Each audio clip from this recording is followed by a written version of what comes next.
আজকে যদি ইউডিএফ থাকতো না, আল্লাহর মেহরবানি, ইউডিএফ না থাকলে, আপনারা রাজমহল সাহেবের দল না থাকলে 48 লাখ মহিলার নাম এনআরসি থেকে কাটা হয়েছিল। হয়েছিল না?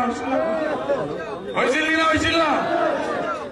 48 লাখ সুপ্রিম কোর্টে আপনার আল্লাহর মেহরবানি, আমরা যদি এই রায়টা আনতাম না, এই মহাবরীর নাম ওইটার মানে কর্তন করা যাইব না, নাম ওখানে থাকবে, লাগবে। আমরা জিতছি না, নাহলে এখানে এত মহাবরী দেখা যাইত নাকি? সবরে উঠে বাংলাদেশ পাঠাইতো, বাংলাদেশে গ্রহণ করবো নাকি? আপনাদের মাঝে কেউ বাংলাদেশে আছেন নাকি? না, জোরদার না বলো, আমি মিডিয়ারে দরখাস্ত করবো, আপনারা দেখান। ভাই আপনারা বাংলাদেশে আসেন নাকি? কেউ বাংলাদেশে কেউ আসে নাকি?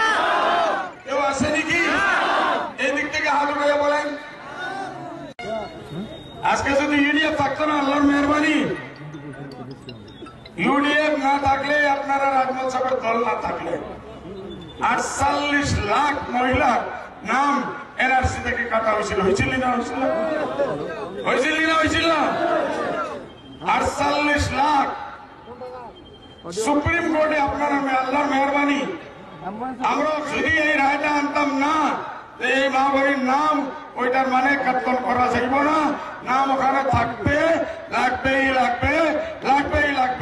আমরা জিতছি না, নাহলে এখানে এত মহাবরী দেখা যাইত নাকি? সবরে উঠে বাংলাদেশ পাঠাইতো, বাংলাদেশে গ্রহণ করবো নাকি? আপনাদের মাঝে কেউ বাংলাদেশে আছেন নাকি? না, জোরদার না বলো, আমি মিডিয়ারে দরখাস্ত করবো, আপনারা দেখান।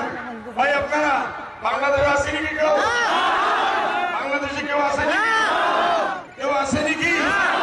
এই দিক থেকে হাত উঠে বলেন। লাখ মহিলার নাম এনআরসি থেকে কাটা হয়েছিল। হয়েছিল না? 48 লাখ সুপ্রিম কোর্টে আপনার আল্লাহর মেহরবানি, আমরা যদি এই রায়টা আনতাম না, এই মহাবরীর নাম ওইটার মানে কর্তন করা যাইব না, নাম ওখানে থাকবে, লাগবে। আমরা জিতছি না, নাহলে এখানে এত মহাবরী দেখা যাইত নাকি? সবরে উঠে বাংলাদেশ পাঠাইতো, বাংলাদেশে গ্রহণ করবো নাকি? আপনাদের মাঝে কেউ বাংলাদেশে আছেন নাকি? না, জোরদার না বলো, আমি মিডিয়ারে দরখাস্ত করবো, আপনারা দেখান। ভাই আপনারা বাংলাদেশে আসেন নাকি? কেউ বাংলাদেশে কেউ আসে নাকি?